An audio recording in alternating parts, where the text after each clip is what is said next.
તો હવામાન વિભાગે ગુજરાતમાં હળવા વરસાદની આગાહી કરી છે. કેરળ તો ચોમાસું પહોંચી ગયું છે, પણ એ પહેલા અલગ અલગ સિસ્ટમ એક્ટિવ થઈ તેની અસર ગુજરાતમાં જોવા મળશે. હળવા વરસાદની આગાહી, જેમાં પવનની ગતિ 40 થી 50 કિલોમીટર પ્રતિ કલાક રહેશે.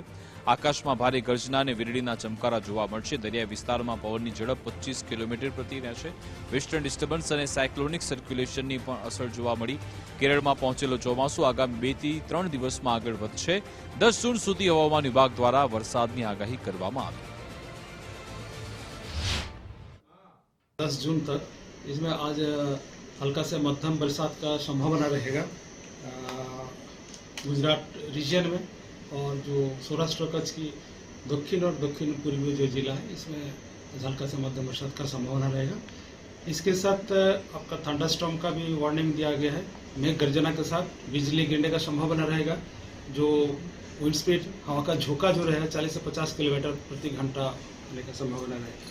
उसके आगे हल्का से मध्यम बरसात का संभावना रहेगा दोनों क्षेत्रों में, गुजरात रीजन और सौराष्ट्र कच्छ का जो जिला है इसमें उसी जिला में हल्का से मध्यम बरसात का संभावना है.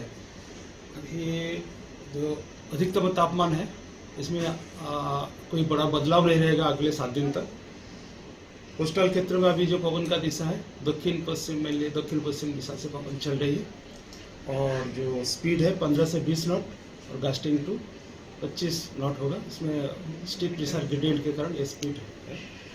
अहमदाबाद के लिए आज का जो पूर्वानुमान दिया गया है जनरली क्लाउडी स्काई रहेगा, और इसके साथ 1-2 स्पेल्स हल्का से मध्यम बरसात का संभावना है, और मेघ गर्जना के साथ बिजली गिरने का भी संभावना रहेगी.